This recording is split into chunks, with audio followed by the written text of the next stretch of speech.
Le moral n'est pas au beau fixe pour Laetitia Hallyday qui doit faire face aux révélations d'Alexandre Benalla dans son livre, sans parler du partage de l'héritage et de l'énorme dette de Johnny qu'elle tente de refiler à David et Laura. Tout ceci est loin d'être réglé et les choses pourraient d'ailleurs être beaucoup plus compliquées qu'on ne le pense. Outre la fortune personnelle, les biens immobiliers et les droits d'auteur, il semblerait que Johnny Hallyday ait laissé derrière lui un certain nombre de dettes, notamment des impayés fiscaux, comme le rapportaient nos confrères de Gala il y a quelques semaines. Johnny n'a jamais soldé une dette dont le montant avoisinerait 30 millions d'euros. L'histoire commence en 2007 quand le rocker s'exile en Suisse avec sa famille.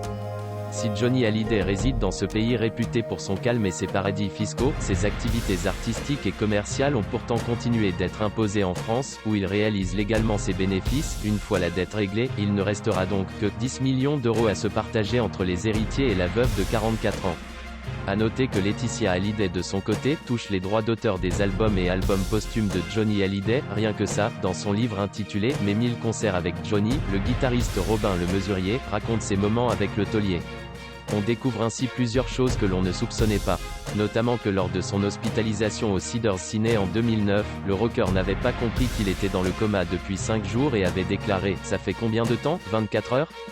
a-t-il demandé à son guitariste. Il n'avait qu'une envie, fumer une cigarette, mais il s'est fait rapidement prendre la main dans le sac par une infirmière de passage ainsi que par Laetitia.